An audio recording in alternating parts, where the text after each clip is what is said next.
नमस्कार, आप देख रहे हैं दूरदर्शन किसान। कोविड-19 पर खास कार्यक्रम कोरोना से कैसे लड़े किसान में आप सभी का स्वागत है। मैं हूं मोनालिसा। पिछले 2 दिनों से प्रतिदिन 10 लाख से अधिक कोविड जांच के साथ देश में दैनिक स्तर पर कोविड-19 मामलों की जांच में अभूतपूर्व वृद्धि देखी गई है। ये देश में दैनिक कोविड जांच में तेज वृद्धि को दर्शाता है। इससे पहले 30 जनवरी तक प्रतिदिन जहां केवल 10 जांच हो पाती थी, वहीं इसका दैनिक औसत आज 11 लाख से अधिक हो चुका है। आइए देखते हैं ये रिपोर्ट। पिछले 2 दिनों से प्रतिदिन 10 लाख से अधिक कोविड जांच के साथ देश में दैनिक स्तर पर कोविड-19 मामलों की जांच में अभूतपूर्व वृद्धि देखी गई है। पिछले 24 घंटों में 11,07,000 से अधिक जांच की गई।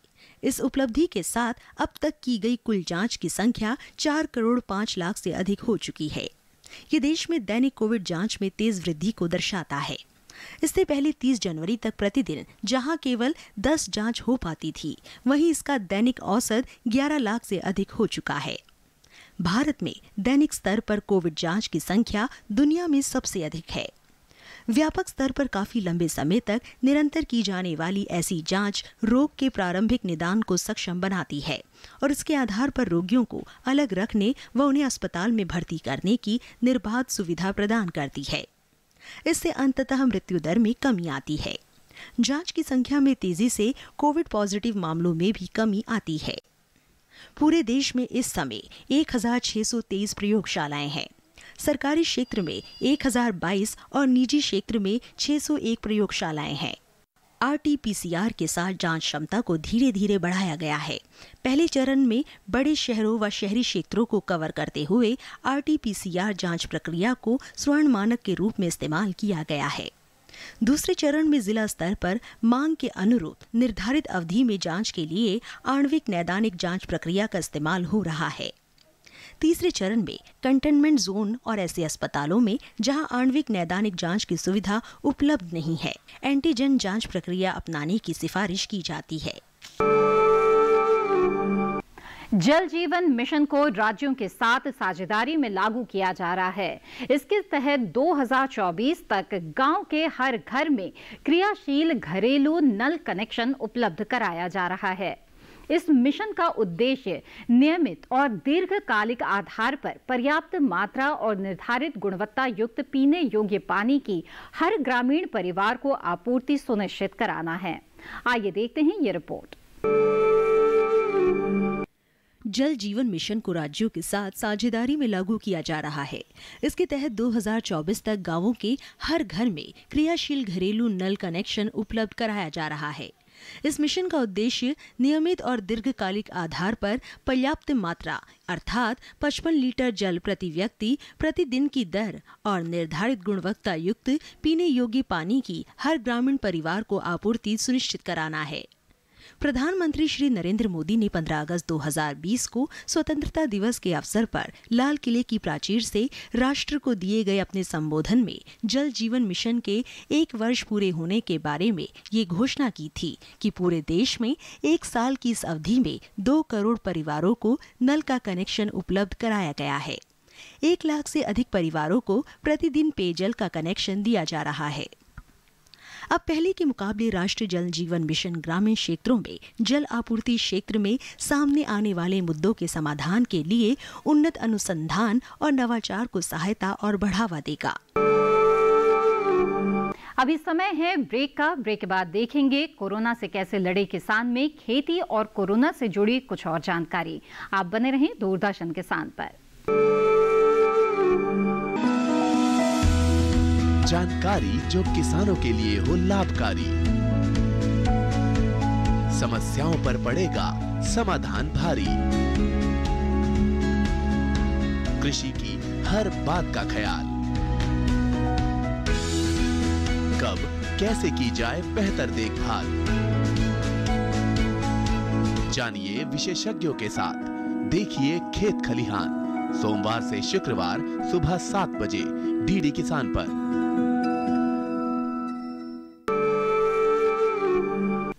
ब्रेक के बाद स्वागत है आप सभी का। ये देखते हैं खेती और कोरोना से जुड़ी कुछ और जानकारी। आइए देखते हैं भारतीय कृषि अनुसंधान परिषद के उप महानिदेशक डॉक्टर AK सिंह से बागवानी के बारे में खास बातचीत। हॉर्टिकल्चर की अगर हम बात करते हैं, बागवानी की बात करते हैं, तो भारत के अनेक क्षेत्रों में बागवानी पर लगातार बल दिया जा रहा है। केंद्र सरकार के कृषि मंत्रालय लगातार इस पर विशेष रूप से फोकस कर रहा है कि जहां पर किसान को ख़ासतौर से खेती किसानी में अगर फ़ायदा नहीं होता है तो एडिशनल वर्क करके या एलाइड सेक्टर पर बल दे करके, जिसमें बागवानी भी लगा करके, बागवानी के जो भी फ्रूट्स से रिलेटेड है या और भी क्रॉप उसका जो फसल है उसको लगा करके ज़्यादा से ज़्यादा मुनाफा कमा सकते हैं। और ख़ास तौर से जो जिस तरह से प्रधानमंत्री जी का सपना है कि 2022 तक किसानों की आय को डबल करना है, तो इसमें बागवानी क्षेत्र कितना मददगार साबित होगा, इन्हीं सब तमाम मुद्दों पर बात करने के लिए ICAR के DDG जो हॉर्टिकल्चर है, सर आपका बहुत बहुत स्वागत है। बहुत बहुत धन्यवाद, नमस्कार। सर अगर हम बागवानी की बात करते हैं, अभी कोरोना के समय है और लगातार अभी जिस तरह से सरकार का भी फोकस है कि 20 लाख करोड़ रुपया भी दिया गया है कि इसको सभी क्षेत्रों में बढ़ावा दिया जाए, और इसमें से 1 लाख करोड़ रुपया खास तौर से एग्रीकल्चर सेक्टर के लिए दिया गया है। सर अगर हम एग्रीकल्चर सेक्टर के लिए 1 लाख करोड़ रुपया की अगर हम बात करते हैं तो इसमें बागवानी क्षेत्र को कितना फ़ायदा होगा? मैं ये समझता हूँ कि बागवानी क्षेत्र जो कि भारतीय कृषि का एक बहुत ही गतिशील हिस्सा है। हालांकि पारंपरिक खाद्यान्न की फसलों की तुलना में इसका क्षेत्रफल कम है, लेकिन इसका आउटपुट में कंट्रीब्यूशन बहुत ज़्यादा है।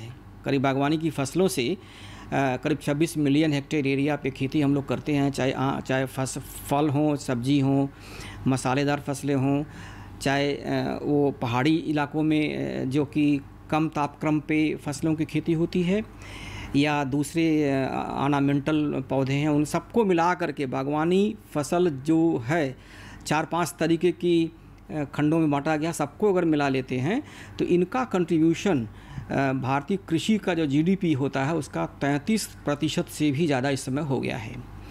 और इसका टोटल आउटपुट वैल्यू आप ये समझ लीजिए कि करीब 4.5 लाख करोड़ के आसपास है, जो कि बहुत अच्छा है। और जब हम बागवानी फसलों की बात करते हैं तो आत्मनिर्भर भारत बनाने के लिए प्रधानमंत्री जी का जो आह्वान किया है ये बहुत ही महत्वपूर्ण हमारे लिए है, और हम लोग बहुत ही गंभीरता से इसको लिए हैं, क्योंकि जब आदरणीय प्रधानमंत्री जी बोले थे कि हमें 2021-22 तक किसानों की आय को दुगुना करना है, तो जब हम हार्टिकल्चर फसलों की बात करते हैं तो हम दुगुना करने की बात नहीं करते हैं, हम 4 गुना या 5 गुना करने की बात करते हैं। और जहाँ जहाँ भी हमने अपनी तकनीकी माध्यम से चाहे किसानों को जोड़ सके हैं, चाहे अंशधारकों को जोड़ सके हैं, वहाँ पे हमें वांछित सफलता मिली है। और आने वाले दिनों में हम बहुत ही पॉजिटिव हूँ मैं कि आने वाले दिनों में इसमें हमें भारी सफलता मिलेगी और हम लोग सफल होंगे किसानों की आय 4 गुना 5 गुना बढ़ाने तक। सर जैसे आपने बताया सर कि वैल्यू एडिशन के लिए कि इसको प्रोसेसिंग करना है जिससे जो किसान है उसको ज़्यादा से ज़्यादा फ़ायदा मिले, सर इसके लिए क्या फूड प्रोसेसिंग मिनिस्ट्री से भी कुछ बातचीत चल रही है? हम लोग हमेशा बातचीत करते रहे हैं, कई स्तर पे बात हुई है और कई बार बातचीत हुई है कि उन्होंने कुछ सूचनाएं हम लोगों से मांगी थी कि हमारे ICAR के संस्थानों में जो बागवानी में शोध करते हैं, शिक्षा में लगे हुए हैं, तो वो पूछते हैं हमसे कि क्या आपके पास क्या ऐसी प्रजातियां हैं फलों की या सब्जियों की या फूलों की जिनको प्रसंस्कृत किया जा सकता है कि नहीं, किया उनका प्रसंस्करण किया जा सकता है कि नहीं किया जा सकता है। तो हम लोगों ने पूरी लिस्ट बना करके 50-60 प्रजातियों की लिस्ट बना करके उनको दिए हैं हम लोग कि हमारी कौन कौन सी प्रजातियां हैं, चाहे आलू की हों, चाहे टमाटर की हों, चाहे आम की हों, लीची की हों, नारंगी की हों, जितनी भी बागवानी की फसलों में हम लोग काम करते हैं, हिंदुस्तान में खेती की जाती है, जितनी अभी तक की हमारी सफलताएँ हमारे हाथ में हैं कि कौन कौन सी वैरायटी किन किन क्षेत्रों में है जिनमें जो है प्रोसेसेबल ट्रेट्स हैं, ऐसे ऐसे गुण की ज़रूरत होती है कि उनकी प्रोसेसिंग, हर वैरायटी की प्रोसेसिंग नहीं हो सकती है। तो उसमें कुछ, जैसे आलू, हम टमाटर की बात करते हैं, तो टमाटर में अगर हम कहते हैं कि प्रोसेसेबल ट्रेड्स क्या हैं, तो उसमें TSS एक बहुत ही महत्वपूर्ण ट्रेट है, बहुत ही महत्वपूर्ण गुण है उसका। टमाटर में कितना पानी है, टमाटर में कितना गूदा है, उसकी हार्डनेस कितनी है, ऐसे कई प्रकार के गुण ऐसे हैं जो कि इसको प्रोसेसेबल ट्रेड्स के रूप में हम लोग जानते हैं। तो हम लोग पिछले दशकों में वैज्ञानिक तरीके से इस पर काम करते रहे हैं और कई प्रजातियां ऐसे विकसित की हैं जिनमें कि प्रोसेसेबल ट्रेड्स हैं। ये सारी सूचनाएं चाहे फलों से संबंधित हों, चाहे सब्जियों से संबंधित हों, चाहे फूलों से संबंधित हों, ये हम लोगों ने मिनिस्ट्री ऑफ फूड प्रोसेसिंग को दिया है और उसका सफल सदुपयोग हमारे ख्याल से मिनिस्ट्री करेगी। यह यहाँ पे और भी महत्वपूर्ण हो जा रहा है, जैसे कि फूड प्रोसेसिंग मिनिस्ट्री ने पहले शुरू किया था, एक योजना है TOP, टोमेटो, ओनियन और पोटैटो। तो ये बहुत अच्छा कदम उठाया है सरकार ने कि उसकी लिस्ट को बढ़ा दिया है कि सिर्फ 3 ही फसलें उसमें नहीं रहेंगी, इसमें ढेर सारी फसलें रहेंगी। जब ढेर सारी फसलें होंगी, इसका मतलब ये ज़्यादा इंक्लूसिव हो गया, ज़्यादा किसानों को आपने शामिल कर लिया है, ज़्यादा कंज्यूमर्स को शामिल कर लिया है। तो दोनों पक्षों में बड़ी प्रसन्नता की बात है। अपनी प्रतिक्रिया देते हैं तो बोलें कि ये बहुत पहले ही हो जाना चाहिए था, लेकिन हो गया है, बहुत कम समय में हुआ है, बहुत ही अच्छा हुआ है। और मिनिस्ट्री ऑफ फूड प्रोसेसिंग के साथ हम लोग मिलकर काम कर रहे हैं और निश्चित रूप से हमारा उनके साथ डायलॉग होता रहता है। और चूँकि मूल्यवर्धन के लिए प्रोसेसिंग का रेट हिंदुस्तान में हार्टिकल्चर कमोडिटीज़ का कम है, इसको बढ़ाने के लिए आवश्यक है कि ऐसी तकनीकियों का भी समावेश किया जाए खेती में, ताकि ऐसे उत्पाद मिलें जिनकी प्रोसेसिंग करना आसान हो। सर, पहाड़ी एरिया में ख़ास तौर से बागवानी के जो फसलें हैं वो उत्पादन किया जाता है। सर, वहाँ पर हम देखते हैं कि रोड की कमी है, ट्रांसपोर्ट की कमी है और सर जो उसका रेफ्रिजरेटर वैन है उसकी भी क्या सर देश में स्थिति है। और सर ख़ास तौर से अगर हम कोल्ड स्टोरेज की बात करते हैं, जो कि ये बहुत जल्दी ख़राब होने वाले भी फसलें हैं, तो उसके लिए सर आप लोग क्या कर रहे हैं और अभी देश में क्या स्थिति है? देखिए, जब हम बात करते हैं कि हमारा देश ट्रॉपिकल है, सब ट्रॉपिकल है, थोड़ा सा टेम्परेट कंडीशन ही होती हैं। टेम्परेट फसलें वो फसलें होती हैं जिनकी खेती के लिए, जिनकी सफल खेती के लिए कम तापक्रम की ज़रूरत पड़ती है, गर्मी वो सहन नहीं कर सकती हैं। तो उसमें ऐसी फसलें आती हैं जैसे सेव है, नारंगी सेव है, प्लम है, खुबानी है, वालनट है, चेरी है, स्ट्रॉबेरी है। इन सब की खेती मुख्यतः हमारे हिंदुस्तान के जो हिमालयन राज्य कहे जाते हैं, जम्मू कश्मीर को ले लीजिए, पूरा अब तो यूनियन टेरिटरी हो गया है, उत्तराखंड है, हिमाचल प्रदेश है और थोड़ा सा नॉर्थ ईस्ट में अरुणाचल प्रदेश की तरफ भी है। तो ये आप जम्मू कश्मीर से लेकर के आप अगर अरुणाचल प्रदेश की बात करते हैं तो करीब ये 3000 किलोमीटर के आसपास इसकी लंबाई होती है। लेकिन जो बागवानी की खेती समाहित है हिमालयन क्षेत्रों में, वो मुख्यतः 3 राज्यों में भी है, 3 राज्यों में ही है, जम्मू कश्मीर, हिमाचल प्रदेश और उत्तराखंड में। तो आप ये समझ लीजिए कि जैसे हिंदुस्तान में टेम्परेट फसलों में से जो कि पहाड़ी क्षेत्रों में फलदार फसलें हैं, उसमें सबसे बड़ी फसल हमारी सेव ही है। तो करीब हम लोग 3 मिलियन टन पैदा करते हैं, प्रोडक्शन हमारा पिछले साल से बढ़ा है। तो उसके लिए हार्वेस्टिंग का समय आप ये समझ लें कि अगस्त से लेकर के अक्टूबर नवंबर तक चलता है। ये वो जो ज़्यादा ऊंचाई पे जाएंगे तो एप्पल की तुड़ाई जो है नवंबर तक चली जाती है। लेकिन जो फुट हिल्स हैं और उसके ऊपर उससे थोड़ी सी ऊंचाई वाले क्षेत्रों में सेब की तुड़ाई करीब करीब अगस्त के अंत से शुरू हो जाती है और नवंबर तक चलती है। तो आप सोचिए कि अगर 3 मिलियन टन सेब का उत्पादन हो रहा है तो इसका 17-18 लाख तो खाली जम्मू कश्मीर में ही हो जाता है। उसके बाद 3-4 लाख टन हिमाचल प्रदेश में होता है, बाकी थोड़ा सा उत्तराखंड में और बहुत थोड़ा सा अरुणाचल में होता है। इसका हमारे कहने का मतलब ये है कि ज़्यादा से ज़्यादा सेब जम्मू कश्मीर से ही मैदानी हिस्सों के लिए आता है। तो आप सोचिए कि अगर 16, 17, 18 लाख टन सिर्फ जम्मू कश्मीर से आता है तो एक ट्रक जो है वहाँ से चलता है तो 8, 10 या 12 टन लेकर के चलता है। तो सोच लीजिए कितने हज़ार ट्रक की ज़रूरत होती है और वहाँ से आने में कितना समय लगता होगा। इसलिए ज़रूरत इस चीज़ की थी कि तोड़ने के बाद किसानों को नुकसान न हो, कम से कम समय में ये सेब दूर दराज के क्षेत्रों में पहुंचाया जा सकता है। इसके लिए एक सड़क की व्यवस्था जो कि पहले की तुलना में इस समय बहुत सुधर चुकी है। दूसरा, एक आप सेब को खास तौर से स्टोर करने के लिए CA स्टोर्स कहा जाता है, जिसको हम कंट्रोल्ड एटमॉस्फेयर स्टोर कंडीशंस कहते हैं। तो उसकी भी हमारे ख्याल से करीब 1.25 लाख टन के आसपास जम्मू कश्मीर में बना दिया गया है केंद्रीय सरकार की मदद से। और किसान तोड़ने के बाद उसमें अपना स्टोर करता है, और स्टोर करने का खर्चा थोड़ा सा वेरिएबल है। ये करीब ₹1.20 से लेकर ₹1.80 प्रति किलो प्रति माह लगता है, जो कि कुछ भी नहीं है। हम ट्रांसपोर्टेशन की बात करते हैं। हाँ। सर, रोड के माध्यम से तो काफ़ी टाइम लग जाता है। हाँ। और दूर दराज एरिया में जाने में भी काफ़ी समय लग जाता है। सर, अभी भारत सरकार ने हाल में ही किसान रेल चलाई है। बिल्कुल। तो सर, अभी तो फिलहाल वो महाराष्ट्र से लेकर के बिहार तक हैं, जिसमें संतरे या जो भी वहाँ के जो फ्रूट्स है, फसलें हैं, वो एक स्थान से दूसरे स्थान तक है। लेकिन सर, जो पहाड़ी एरिया की हम बात करते हैं, बागवानी की बात करते हैं, क्या यहाँ पर भी कुछ ट्रेन के इस तरह से सुविधा है या चलाने की भविष्य में कोई योजना? अब इसके बारे में तो हम नहीं बता सकते हैं, क्योंकि ये तो हम लोग शोध में लगे हुए होते हैं।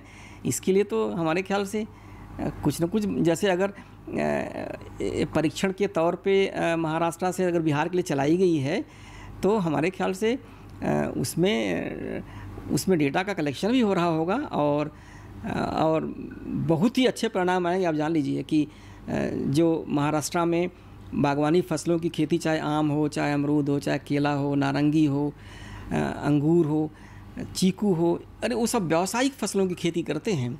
और यही वजह है कि उन क्षेत्रों में किसानों की आमदनी दूसरे क्षेत्रों से, जहाँ पे कि फसल चक्र धान और गेहूं पे आधारित है, उसकी तुलना में किसानों की वार्षिक आय बहुत ज़्यादा है।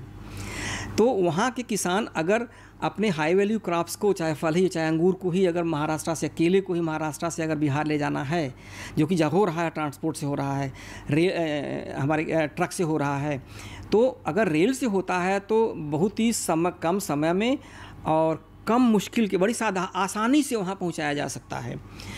तो इसमें एक ध्यान देने वाली बात है कि एक तो ये है कि उत्पाद को, जैसे केले का सबसे बड़ा उत्पादक महाराष्ट्र है, तो इसको केले को लेकर, अच्छी प्रजातियों के केले को वहाँ से अगर बिहार जाता है, छत्तीसगढ़ जाता है, झारखंड जाता है, बंगाल जाता है, उड़ीसा जाता है, वहाँ से तो बहुत बड़ा व्यवसाय बनेगा। वहाँ पे लोकल एम्प्लॉयमेंट बढ़ेगी। लोगों में, केला एक ऐसी फसल है जो कि आम आदमी दो केला भी खरीदता है, 4 केला भी खरीदता है, दर्जन भी खरीदता है। तो ये जो कि कम इनकम वाले भी ग्रुप हैं हमारे समाज में लोग, वो भी जो है पोषण की सुरक्षा दृष्टि से आप देखिए, इसका व्यापक असर आएगा। एम्प्लॉयमेंट बढ़ेगी, कुपोषण भगाने में मदद मिलेगा।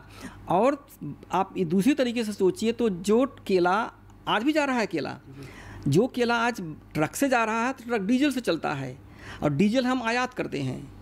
अगर ये ट्रेन चलता है, तो ट्रेन अगर बिजली से चलती है तो वातावरण में प्रदूषण कम होगा। जो अंग्रेजी में कहा जाता है कि फूड माइल है। फूड माइल का मतलब कि फूड को, खाने वाली वस्तुओं को एक जगह से दूसरी जगह ले जाने में कितना कम दूरी लगता है, कितनी ऊर्जा का क्षय होता है, उसके एनवायरनमेंट पे कितना बड़ा प्रतिकूल प्रभाव पड़ता है, धुआं नहीं निकलेगा। तो सोचिए कि एक ट्रक 12 टन केला ले जाएगा, तो सोच ले कि ट्रक कितना डीजल जलाती है। महाराष्ट्र भुसावल से अगर रांची पहुंचता है ट्रेन, तो कितना डीजल जलता है, हज़ारों लीटर डीजल जलता है। वो डीजल नहीं जलेगा अगर ट्रेन बिजली से चल रही है तो, या सोलर पैनल उसमें लगा हुआ है तो। इसका जो है दूरगामी पॉजिटिव इफेक्ट आएगा। सर, अगर हमें बागवानी के दृष्टिकोण से नॉर्थ ईस्ट की बात करते हैं, नॉर्थ ईस्ट में सर 7 स्टेट्स हैं, वहाँ के अगर असम को जैसे मिलाए तो 8 हो गया। तो सर, अगर हम उसकी बात करते हैं तो वहाँ पर सर क्या सिचुएशन है, क्या स्थिति है सर? नॉर्थ ईस्ट, जैसा आपने कहा कि असम को मिला करके 8 राज्य हो जाते हैं, जो कि जहाँ पे मुख्य फसल अभी धान ही रही है अभी भी। और जितना उनको आत्मनिर्भर बनाने के लिए हमारे ख्याल से हम लोग तकनीकी का सहारा ले रहे हैं, क्योंकि जितना वहाँ पे खाद्यान्न फसलों की या खाने की वस्तुओं की ज़रूरत है, उसका बहुत ही कम मात्रा वो उत्पादन होता है, मैदानी हिस्सों से निर्यात किया जाता है। बागवानी की दृष्टि से वो पूरा 8 के 8 राज्य बहुत ही महत्वपूर्ण है हमारे लिए। चाहे आप देख लीजिए कि पानी की उपलब्धता है, वहाँ पे वर्षा ज़्यादा है, और ज़मीन बड़ी उपजाऊ है, उसमें ऑर्गेनिक जैविक मात्रा ऑर्गेनिक कंपोनेंट बहुत अच्छा है। जो हम मैदानी भागों के हिसाब से तुलना करते हैं, तो वहाँ पे जैसे पाइनएप्पल की खेती होती है, नारंगी की होती है, हम लोग प्रमोट कर रहे हैं अरुणाचल प्रदेश में। हमारा एक सेंट्रल है, central institute of temperate horticulture Srinagar में है, उसका एक क्षेत्रीय अनुसंधान केंद्र हम लोग अरुणाचल में खोले हुए हैं। वहाँ पे हम सेब की खेती की या बाकी फसलों को प्रमोट करने के लिए वहाँ पे कार्यरत हैं हम लोग। हम लोगों ने मिज़ोरम में हमारा एक संस्थान है, Indian institute of oil palm, जैसे प्रधानमंत्री जी भी बोले थे अभी जब रानी लक्ष्मीबाई कृषि विश्वविद्यालय की बिल्डिंग का उद्घाटन कर रहे थे, तो बोले कि 75,000 करोड़ का हम लोग एडिबल ऑयल का आयात करते हैं, जिसमें से बड़ी उसमें ज़्यादा शेयर जो है ऑयल पाम का ही होता है। तो हम लोगों ने पहले से प्रयास करके अपने संस्थागत तरीके से मिज़ोरम में ऑयल पाम की ढेर सारी प्लांटेशन करवाए हैं, जिसके बड़े अच्छे परिणाम आ रहे हैं, किसानों को फ़ायदा हो रहा है। ऐसे ही नागालैंड में पाइनएप्पल की खेती होती है, विस्तृत पैमानों पर खेती होती है और उसकी एक उत्पादन की एक विस्तृत श्रृंखला उपलब्ध है। बस वहीं पे एक कमी ये है कि वहाँ से लाना थोड़ी सी दिक्कत है। जैसे आप कह रहे थे कि पहाड़ी क्षेत्रों से अगर ट्रेन चल जाए तो हम उम्मीद करते हैं अगर गुवाहाटी से एक ट्रेन दिल्ली चलती है ताकि वहाँ के उत्पाद को सीधे यहाँ पे लाया जा सकता है। और यहाँ बताना आवश्यक मैं समझता हूँ कि पाइनएप्पल की खेती जो नागालैंड में होती है उसकी गुणवत्ता ऐसी है जो कि पूरी दुनिया में कहीं भी पाइनएप्पल होता है उससे किसी भी मामले में उसकी गुणवत्ता कम नहीं है, उत्पादकता कम नहीं है। बस ज़रूरत इसी चीज़ की है कि उस उत्पाद को बड़े बड़े जो कंजम्पशन सेंटर्स हैं शहरों तक जहाँ पे नहीं होता है पाइनएप्पल की खेती, जहाँ या ऐसे क्षेत्रों में जहाँ पे कि पाइनएप्पल की मांग है, वहाँ पे पहुँचाने के लिए ये ट्रांसपोर्ट की सुविधा अति आवश्यक है। आज के कोविड-19 पर खास कार्यक्रम कोरोना से कैसे लड़े किसान में बस इतना ही। मुझे दीजिए इजाजत। नमस्कार।